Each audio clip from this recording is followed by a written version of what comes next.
तो चलिए हम लोग प्रतियोगी गणित कॉम्पिटिटिव मैथमेटिक्स वाले चैप्टर देख रहे हैं। तो आज हमारा जो टॉपिक है वो है विभाज्यता के नियम और ये तीसरा वीडियो है। तो इसके पहले के वीडियो आप जरूर देखें।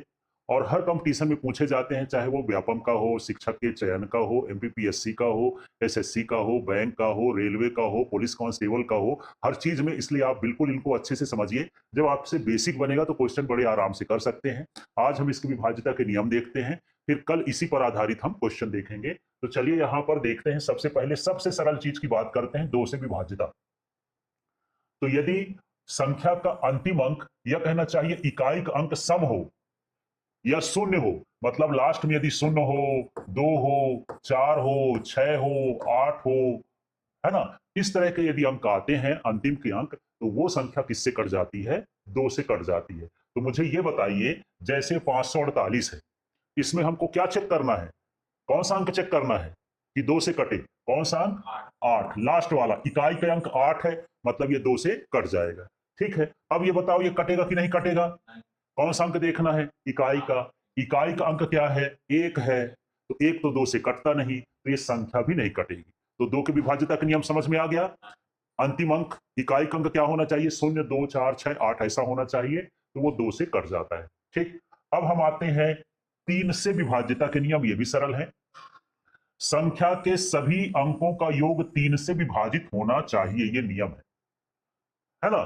तो जो भी संख्या हो उसके अंकों को हम जोड़ेंगे, जोड़ने के बाद हम उसको विभाजित करेंगे 3 से। यदि वो कट जाता है, इसका मतलब ये है कि वो 3 से विभाजित हो जाएगा। जैसे मान के चलिए 432 लिखा है ना, तो हम ये 4 लिख लिए, प्लस 3 लिख लिए और प्लस 2 लिख लिए, तो 4 3 7, 7 2 9। अब ये 9 जो है 3 के पहाड़े में आता है कि नहीं? पहाड़ा पढ़ो 3 का, 3 त्रिकाई 9। ठीक है, मतलब ये जो है 3 से विभाजित हो जाएगा। तो चलो इसको चेक करके बताओ। 4 5 1 7 3 2 6। इसका बताओ टोटल, बताओ कितना आएगा टोटल करने पर? 4 5 4 9 9 1 10 10 7 17 17 3 20 20 2 22 22 और 6 28 आ गया। 3 का पहाड़ा पढ़ो। 28 नहीं आता, मतलब ये उससे नहीं कटेगा। अब मैं यहां पर ये और लिख देता हूं। अब देखो, तो 28 और 5 ये कितना हो गया? 33। अब 33 हो गया, तो 2 अंक है, इसको भी जोड़ दो यार। 3 3 जोड़ोगे तो कितना हो जाएगा? 6, है ना। जब बड़ी संख्या आए तो उनको भी जोड़ते जाओ, 2 अंक आ जाए। तो अब 6 3 से कटेगा कि नहीं कटेगा? ये सब 3 से कट जाएगा। ठीक है, इस तरह से 3 का नियम होता है। ये 3 के विभाज्यता का नियम समझ में आ गया। अब यहां पर 4 के विभाज्यता का नियम समझते हैं यार। इसका नियम ये है कि सबसे पहले तो वो 2 से विभाज्य होना चाहिए। माने इकाई का अंक 0 हो, 2 हो, 4 हो, 6 हो, 8 हो, तो वो 2 से कटेगी। ठीक है, लेकिन 4 से करने के लिए अंतिम 2 अंकों से बनी संख्या 4 से क्या होना चाहिए? विभाजित होना चाहिए। या तो अंतिम में क्या होना चाहिए? 0 0 होना चाहिए। जैसे देखो ये 724 है, अब इसमें हमको ये 24 ही देखना है। ये अब 24 4 का टेबल पढ़ो, 4 छंग 24, 4 से 24 कट जाता है तो ये कट जाएगा। ये 2 से भी कटना चाहिए, पहले तो 2 से चेक कर लो। अब जैसे मान लो यहां पर लिख दिए 730, तो 30 में ये शून्य है, शून्य है तो 2 से कट जाएगा। अब 30 को फिर 4 से काटो, 4 7 28 से तो नहीं कटेगा। तो पहले ये चेक करो कि 2 से कटता है कि नहीं। अब यहां पर ये मान लो 725 आ गया, ये 2 से कटेगा। जब 2 ही से नहीं कट रहा तो 4 से भी नहीं कटेगा। तो पहले ये चेक करो कि ये 2 से कटता है कि नहीं कटता है। जब 2 से कटेगा तो 2 अंक इसका ले लेना, तो वो 4 से कट जाएगा। इस तरह का नियम होता है। समझ में आ गया? तो 4 की विभाज्यता का नियम क्या है बताओ? हाँ हाँ, इकाई या दहाई की जो संख्या है वो संख्या मिला करके यदि 4 से कटती है तो वो कट जाएगा। और अंतिम अंक कैसा होना चाहिए? 0 2 4 6 8 होना चाहिए, तभी 4 से काटना है। ये नियम होता है। अब हम 5 से विभाज्यता का नियम करते हैं। ये सबसे सरल है। जिसके अंत में या तो 0 हो इकाई में, या क्या हो 5, वो क्या होगा? 0 से वो 5 से कट जाएगी। जैसे यहां 125 में लास्ट का अंक कितना है? मानिए 5 से कट जाएगा। यहां पर लास्ट का अंक कितना है? 0, ये कट जाएगा। अब मान लो मैं खूब बड़ी लिख दिया 1 3 5 7 6 3 2, ये कटेगा? नहीं कटेगा। 0 लिख दो तो इसके बाद यहां पर शुरू में 5 लिख दूं तो लास्ट का देखना है, शुरू का मत देखना, ठीक है। और लास्ट में 5 हो या 0 हो तो वो क्या होता है, 5 से भी क्या होती है, कट जाती है, ठीक है। तो आपको सबका नियम समझना है। अब यहां पर 6 से विभाज्यता का नियम है, तो संख्या 2 और 3 दोनों नियमों का पालन करनी चाहिए। तो 2 का नियम यह है कि अंतिम इकाई का अंक कैसा होना चाहिए, या तो 0 होना चाहिए, या 2 होना चाहिए, 4 होना चाहिए, 6 होना चाहिए, 8 होना चाहिए, 2 से कट जाती है। 3 का नियम यह है कि उसके अंकों का जोड़ किससे कटना चाहिए, 3 से कटना चाहिए, तो कट जाते हैं। तो जो संख्या 2 से भी कटे, जो संख्या 3 से भी कटे, वो किससे कट जाती है, 6 से कट जाती है। चलिए अब हम एक देख लेते हैं। ये मैं लिख दिया 18, तो सबसे पहले लास्ट में 8 है, 2 से कट जाएगा कि नहीं, और 8 है, एक जोड़ कितना होता है, 9, तो 3 त्रिकाई 9, मानिए 18 किससे कट जाएगा, 6 से कट जाएगा। अब थोड़ा सा इसको देख लेते हैं यार, 324 लिख देता हूं। अब बताओ ये 2 से कटेगा कि नहीं, कैसे जान गए कट जाएगा, इसका इकाई का अंक कितना है भाई, 4, इकाई का अंक कितना है, 4, तो 2 से कट जाएगा। अब 3 का नियम क्या है, इनको जोड़ो, तो 3 + 2 कितना होता है, 5, 5 और 4 कितना होता है, 9, और 9 को 3 से काटो, 3 त्रिकाई 9, मतलब ये 6 से भी कट जाएगा, ठीक है। नियम को अच्छे से समझ लीजिए, इसी पर आधारित कुछ प्रश्न आते हैं, उसको अभी हम देखेंगे। तो अब हम देख लेते हैं एक नया यार, किसका है ये, 7 का विभाज्यता का नियम, थोड़ा टेढ़ा मेढ़ा है। इनका अभी तक आप 6 तक देखे ना, बिल्कुल सीधा सीधा था, एक बार रिपीट कर दो यार। 2 का नियम क्या है, इकाई का अंक 0, 2, 4, 6, 8 होना चाहिए। 3 का नियम क्या है, सभी अंकों को जोड़े, और यदि जोड़ 3 से कट जाए तो वो 3 से कट जाएगी संख्या। फिर 4 का नियम क्या है, पहले तो इकाई का अंक 2, 4, 6, 8, 0 होना चाहिए, ठीक है, और उसके अंतिम के 2 अंक 4 से कटना चाहिए, ठीक है। 5 का नियम यह है कि 0 हो अंतिम में इकाई का अंक, या फिर क्या हो, 5। 6 का नियम है उसको 2 से भी कटना चाहिए और 3 से भी कटना चाहिए, माने इकाई का अंक सम होना चाहिए तभी वो कटेगा, और उनका जोड़ 3 से कटना चाहिए, ठीक है। अब आते हैं यार 7 का, तो 7 का देखो, अंतिम अंक को दोगुना करके बची हुई संख्या से घटाएं। अब यही पल्ले नहीं पड़ा कि इसका मतलब क्या है, तो चलो इसको एक हम उदाहरण देके देखते हैं, ठीक है। तो ये 343 है, इसका अंतिम अंक क्या है, 3, इसको यहां से गायब कर दो। अब बोलता है अंतिम अंक का दोगुना करना है, और बचेगा कितना, अब इसमें 34, तो 3 का दोगुना कितना हो गया, 6। अब 34 में 6 घटा दो, कितना आ गया ये, 28। 7 का पहाड़ा पढ़ो, 7 चौक 28, मतलब ये 343 7 से कट जाएगा। तो 7 का नियम समझ में आया, जो इकाई का अंक है उसका क्या करोगे, दोगुना, फिर उसका इकाई का अंक छोड़ देना, जो बचेगा उसमें से उसको घटा देना, घटाने के बाद देखना कि वो 7 से कटता है कि नहीं कटता है। तो चलो यार मैं यहां पर एक संख्या लेता हूं 281, अब इसको चेक करते हैं, ठीक है, कि ये कटेगा नहीं। तो सबसे पहले क्या है, 28 अलग कर दो, 1 को छोड़ दो, 1 का दोगुना कर दो, तो 2 1 कम 2, कितना आया, 26। 26 7 से कटेगा, तो 7 से ये संख्या भी नहीं कटेगी, ठीक है। इस तरह से आपको पता कर लेना है, समझ में आ गया। अब देख लीजिए यहां पर 8 का नियम क्या है, 8 के नियम को भी समझते हैं। 8 से विभाजिता, संख्या के अंतिम 3 अंकों से बनी संख्या 8 से विभाजित होना चाहिए। 8 का नियम ये है, तो सबसे पहले तो वो 2 से ही कटना चाहिए, किससे कटना चाहिए, 2 से, ठीक है। और दूसरा ये 4 से भी कटना चाहिए, तो 8 से तो कटेगी ही, ठीक है। तो अंतिम के जो 3 अंक है उनको 8 से करना है। तो पहले तो आप संख्या ये चेक कर लो कि अंतिम में 0 2 4 6 8 है कि नहीं, उसी को 8 से काटना है। यदि मान लो इसके अलावा कोई विषम संख्या आ गया, कुछ आ जाए, तो अपने आप बिना सोचे समझे कह दो 8 से ना काटेगी भाई, है ना। 8 से काटने के लिए लास्ट में क्या होना चाहिए, सम। अब देखते हैं यहां पर, देख लो ये है 5128। अब हमको चेक करना है कि ये कटेगा तो नहीं, कि किससे कटेगा। तो पहले तो ये देख लो कि ये 2 से कटेगा कि नहीं कटेगा, 2 से क्या होगा, कटेगा। इसके बाद यहां पर अब लास्ट का 3 अंक क्या है यार, इसको छांटो, 128। 128 में हम 8 का भाग करके देखते हैं, तो 8 एक कम 8, ये 4 हो गया, ये 8 हो गया, और 8 छंग कितना हो गया, 48, माने ये संख्या भी 8 से कट जाएगी। 8 का ये नियम, जिसके लास्ट में 0 0 हो, 3 ठो 0 हो, वो भी क्या है, 8 से कट जाएगी, ठीक है। तो मुझे बताओ ये 5000 जो है ये कटेगा कि नहीं कटेगा, 8 से कट जाएगा, 3 शून्य, 1 शून्य और बढ़ा दो, कटेगा कि नहीं कटेगा। लास्ट के 3 शून्य हमको देखना है। हाँ, कट जाएगा यार। लास्ट की 3 संख्या में यदि शून्य हो या फिर वो 8 से विभाजित हो तो वो 8 से क्या हो जाती है, कट जाती है। ठीक है, अब 9 से विभाज्यता का नियम, तो सबसे पहले तो 3 से ही कटना चाहिए। जो 3 से कटेगी फिर उसमें जरूरी नहीं है भाई कि वो 3 से कटे तो वो 9 से भी कट जाएगी। ठीक है, अब देखो 3 7 21 होता है, ये 9 से कटेगा क्या? नहीं कटेगा। ठीक है, नियम उसी तरह से 3 जैसे है, सभी अंकों को जोड़ो, जोड़ने के बाद यदि वो संख्या 9 से कट जाती है तो फिर वो संख्या भी कट जाएगी। देखते हैं ये 729 कटेगा कि नहीं कटेगा। कैसे चेक करेंगे? 9 से काटना है ना। तो 7 ये लिखे, प्लस करके 2 ये लिखे और प्लस करके ये लिख दिए 9। इनका जोड़ कितना हुआ? 18। अब 9 का पहाड़ा पढ़ो, आप पहाड़ा पढ़ो ना, 9 दून 18 होता है। हाँ, इसलिए ये संख्या जो 729 है ये 9 से क्या हो जाएगी? विभाजित हो जाएगी, कट जाएगी। सारी संख्याओं को मैं बताते जा रहा हूं सबसे। और सबसे सरल नियम किसका है? 10 का। जिसके अंतिम में शून्य हो वो 10 से कटेगा ही। ठीक है, ये नियम है ना। ये अंक, अंतिम अंक क्या होना चाहिए? शून्य। ये 50 है, 10 से कटेगा।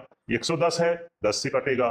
2300 है, 10 से कटेगा। वैसे आपको अभाज्य संख्याओं से मतलब जैसे 2 से, 3 से, 5 से, 7 से, इन संख्याओं को ज्यादा देखना होता है। हमको अभाज्य गुणनखंड की जरूरत पड़ती है, इसलिए इनको अच्छे से समझना है। तो चलो, ये 10 तक के तो नियम हो गए। 11 का नियम समझते हैं यार। ठीक है, 11 का नियम क्या है? जो संख्या दी है, सम स्थानों और विषम स्थाने के अंकों का योग का अंतर शून्य हो या 11 से विभाजित होना चाहिए। अब ये नियम तो जान गए यार, इसको अप्लाई करो, है ना। तो जैसे मेरे पास ये है 1331। ठीक है, तो एक को छोड़ के, जैसे पहला अक्षर हो गया, ये दूसरा अक्षर हो गया, एक एक को छोड़ के। तो ये पहला अक्षर कितना है, फिर इसका तीसरा अक्षर कितना है, 3 और 1 जोड़ो कितना हो गया, 4। माने ये हो गया सम स्थान का योग कितना हो गया, 4, है ना। विषम स्थान का योग कितना हो गया, 4। अब ये जो बचा है, ये 3 और 1, इसको जोड़ो, ये भी कितना हुआ, 4। और 4 में 4 घटा दोगे, 4 में 4 को घटाएंगे तो कितना हो गया, 0। जब 0 आ गया तो इसका मतलब ये संख्या क्या होगी, 11 से विभाजित हो जाएगी। अब ऐसे जो क्रम से होती, 1 2 3 4 5 6, ठीक है, 5 4 3 2 1, ये किससे कटेगी, किससे कटेगी? चलो चेक करते हैं, क्या करें, चेक करें। एक एक को छोड़ के, पहला एक में 3 जोड़ो कितना हो गया, 4। 4 में 5 जोड़ो कितना हो गया, 9। 9 में 5 जोड़ो कितना हो गया, 14 में 3 जोड़ो कितना हो गया, 17 में 1 जोड़ो कितना हो गया, ये 18 हो गया। अब जो बचे वाले हैं, है ना, 2 को 4 में जोड़ो कितना हो गया, 6 को 6 में जोड़ो कितना हो गया, 12 में 4 जोड़ो कितना होगा, 16 में 2 जोड़ो कितना हो गया, 18। 18 में 18 घटाओगे कितना हो जाएगा, 0। 11 से कट जाएगी। जिसका क्रम ऐसा हो 1 2 3 4 5 6, फिर क्रम से उल्टा हो जाए, माने वो 11 से कट जाती। यदि मैं 7 भी लिख देता यहाँ, फिर 7 6 से घटा देता, वो भी संख्या क्या हो जाती है, 11 से कट जाती। ठीक है, तो कटने का ये है, या तो यहाँ 11 यदि आ जाता, घटाने पर 11 आता तो क्या होता, तब भी कटता। 11 22 आ जाए घटाने पर तब भी कट जाता। 11 से विभाजित होना चाहिए, शून्य होना चाहिए अंतर, तो ये 11 से क्या होता है, कट जाता है। इस तरह से आप 11 से पता लगा सकते हो। ठीक है, हाँ। चलो, तो मुझे ये बताओ, अब आपके लिए देता हूं 121 को कटेगा कि नहीं कटेगा, कैसे चेक करोगे? ये 1 और 1 जोड़े कितना हो गया, 2। फिर यहां तो अकेला है, ये हो गया 2, घटाओगे कितना हो गया, 0। 11 से कट जाएगा भाई। ठीक है, इस तरह से पता करना है। ठीक, तो 11 तक का नियम समझ में आ गया। अब यहां पर देख लेते हैं कुछ अलग संख्याएं हैं, है ना। अलग संख्याएं जैसे 13 से विभाज्यता का नियम क्या है, कभी ना पढ़े होंगे, यहां पढ़ लीजिए और समझ लीजिए, अभी कंपटीशन में ऐसे वाले भी सवाल आएंगे। ठीक है, तो संख्या के अंतिम अंक को 4 से गुणा करना है और बची हुई संख्या से घटा देना है। ठीक है, जैसे देखो ये है 143, अंतिम संख्या पता करो, अंतिम संख्या कितना है, 3। 3 में 4 का गुणा करो कितना हो जाएगा, 12। अब इसमें जो बचा है 14 बचा है, और इसमें घटाना नहीं है, 12 को क्या करना है, जोड़ना है। जोड़ने पर कितना आ गया, 26। 26 को 13 का पहाड़ा पर हो, हाँ, 26 दूनी 13 होता है, 13 दूनी 26, मतलब ये कटेगा तो ये भी 13 से क्या हो जाएगा, कट जाएगा। तो 13 का नियम बताओ, अंतिम अंक होगा उसको 4 से गुणा करना है और जो बचा अंक होगा उसमें उतना जोड़ देना है। ठीक, यदि जोड़ 13 से कट गया वो संख्या भी 13 से क्या हो जाएगी, कट जाएगी। ठीक है, अब भाई ये 17 से विभाज्यता का नियम देख लो। इसमें क्या है, संख्या के अंतिम अंक को पहले तो 5 से गुणा करो, ठीक है, और बची हुई संख्या को उससे क्या कर दो, घटा दो। चेक करें ये कितना लिखा है, अंतिम अंक बताओ इसका, अंतिम अंक कितना है, 9। 9 को किससे गुणा करके देखना है, 5 से, तो कितना आ गया ये 45। अब बची हुई संख्या से घटाओ, बची हुई संख्या क्या थी 28। 28 में 45 घटाओ कितना आ जाएगा, -17। चिन्ह को ध्यान मत देना, चिन्ह माइनस में आए प्लस में आए, 17 17 से कटेगा क्या, 17 एकम 17, मतलब 2 से 89 17 से क्या हो जाएगा, कट जाएगा। ठीक है, तो 17 का नियम समझ में आया। क्या करोगे, अंतिम अंक को 5 से गुणा करोगे, जो बचा हुआ अंक होगा उससे घटा देंगे, घटाने पर यदि वो 17 से कट जाता है तो 17 से संख्या कट जाएगी, माइनस या प्लस कुछ भी आए आपको उस पर ध्यान नहीं देना है। ठीक है, अब हम आते हैं यार 19 के नियम में, है ना। चलो 19 का नियम भी समझते हैं। क्या है 19 का नियम, है ना, संख्या के अंतिम अंक को किससे गुणा करना है, 2 से, बची हुई संख्या में उसको क्या कर देना है, जोड़ देना है। देखो 361 है, अंतिम अंक बताओ, अंतिम अंक हुआ 1, 1 का गुणा किससे कर देना है, 2 से, कितना आ गया 2, बचा इसमें क्या है 36, इस अंक को हमको क्या कर देना, इसमें जोड़ देना है। 36 और 2 जोड़े तो कितना हो गया 38। 19 का पहाड़ा पढ़ो, 19 दूनी 38, मतलब ये है कि ये संख्या भी 19 से कट जाएगी, ये 19 का नियम। ठीक है, तो नई चीज आप देख रहे हो, 13 का हम बता दिए, 17 का बता दिए, 19 का बता दिए। ठीक है, अब मैं ऐसे पूछूं कि 15 से कौन कटेगा, 20 से कौन कटेगा, 28 से कौन कटेगा, संयुक्त संख्याएं ये कहलाती हैं। तो देखो यहां पर संयुक्त संख्याओं कंपोजिट नंबर से विभाज्यता का नियम क्या है। जैसे कोई बड़ी से बड़ी संख्या 72 से काटना है, तो हम कैसे जानेंगे कि 72 से काटना है तो किस किस से कटेगी। तो पहले 72 का क्या करोगे, गुणनखंड कर लोगे, ऐसा गुणनखंड करो कि वो एक दूसरे के HCF का मान कितना हो, 1। जैसे देखो 2 और 36, 36 दूनी 72 होता है, लेकिन ये 2 36 को काट देगा, मतलब ये जोड़ा सही नहीं है। फिर 3 से काटते हैं, 24 न्याई 72, तो 3 24 से काट दिया, ये भी जोड़ा ठीक नहीं है। फिर 4 से कर लेते हैं, 4 से कटेगा क्या, 4 एक कम 4, 4 अट्ठे 32, 18 बार। ठीक है, ये 4 18, लेकिन ये भी इनका जो लघुत्तम वो निकालोगे HCF, ये 2 से कट जाएंगे ना, 1 से कटना चाहिए। अब 5 से 6 से हम देख लेते हैं, इसी तरह 7 8 से देखें, 8 और 9, 8 9 72 होता है, इनका महत्तम समावर्त निकालोगे तो कितना आएगा 1। तो जरूरी ये हो गया कि 72 से वही संख्या कटेगी जो 8 से कटेगी और 9 से कटेगी, माने 8 के नियम का पालन करना चाहिए और 9 के नियम का पालन करना चाहिए। ठीक है, तो मुझे बताओ कोई संख्या यदि 15 से कट रही है तो किस किस से कटना चाहिए, तो इसका गुणनखंड करो, 3 गुणे 5, इनका HCF देखो, HCF कितना होता है 1, माने वो 3 से 5 से कटेगी तो 15 से भी कट जाएगी। ठीक है, इस तरह से यहां पर है 15 का। अब देखो यहां पर देखो 88 से कटने का रूल क्या है, तो कोई भी संख्या हो भाई, 88 से 11 8 88 होता है, तो बोलोगे सर 44 दून 88 भी तो होता है, लेकिन 44 और 2 का यदि HCF निकालेंगे, महत्तम समावर्तक निकालेंगे, तो क्या होगा 2। तो ऐसा नहीं चुनना है, ऐसा चुनना है जो सहभाज्य संख्याएं हो एक तरह से। ठीक है, उनका HCF कितना होना चाहिए 1, तो जो संख्या 8 से कटेगी और 11 से भी कटेगी वो किससे कटेगी 88 से। अब बताओ ये 99 वाली से काटने का क्या नियम है, तो 9 गुणे 11 99 होता है, इनका HCF भी चेक करो, HCF कितना होगा 1, माने 1 के अलावा इसमें से कोई नहीं काटेंगे, तो ये 9 से कटना चाहिए, 11 से कटना चाहिए, तो ये 99 से भी कटेगा। तो कोई संख्या 20 से कटना है तो उसका नियम क्या होना चाहिए, मुझे बताओ। 20 को लिख सकते हो 2 गुणे 10 भी लिख सकते हो, है ना, 4 गुणे 5 भी लिख सकते हो, कौन सा सही है। हाँ, 2 10 लोगे तो इसका HCF कितना आ गया 2, माने ये नहीं देखना है कि 2 से कटेगी 10 से कटेगी, हमको ये देखना है इसका HCF कितना होता है 1। तो जो संख्या 4 से कटेगी, जो संख्या 5 से कटेगी, वही संख्या किससे कटेगी 20 से कटेगी। ठीक है, तो ये विभाज्यता के नियम है। अब याद कैसे होंगे, ये याद होगा क्या, हाँ, तो अभी हम कल के वीडियो में देखेंगे कि सवाल इससे बेस्ड कैसे आते हैं? जब हम सवाल करेंगे तो हम नियम देखेंगे, और जब नियम देखेंगे तो उस नियम को हम बार बार अप्लाई करेंगे तो हमको याद होता है। गणित के नियम याद नहीं किए जाते, सूत्र याद नहीं किए जाते, सवाल किए जाते हैं। जितना अधिक सवाल करोगे सूत्र आपसे उतना ही अधिक क्या होता जाएगा, बनता जाएगा। तो इसी तरह के लाइव क्लास के लिए आप जो है LK LW और LK फिजिक्स चैनल को सब्सक्राइब कर लीजिए। आपको यहाँ पर रीजनिंग का, मैथमेटिक्स का, जीके का सारा कुछ मिलेगा, और जल्दी हम सामान्य गणित, सामान्य हिंदी, सामान्य अंग्रेजी, शिक्षा शास्त्र, ये सारे कोर्सेज भी चालू करेंगे। Thank you. अच्छा, एक चीज और तो कहना भूल ही गया, ये चैनल जो है सब्सक्राइब करिए, तभी ये नोटिफिकेशन मिलेगा और आपकी अच्छे से तैयारी हो जाएगी। तो मुझे लगेगा कि हाँ, पढ़ाने में मजा आ रहा है। लोगों के पास शेयर करिए, ये व्यूज ज्यादा आना चाहिए और यहाँ पर सब्सक्रिप्शन ज्यादा आना चाहिए, तो मैं इसको कंटिन्यू करके आगे बताऊंगा। Thank you.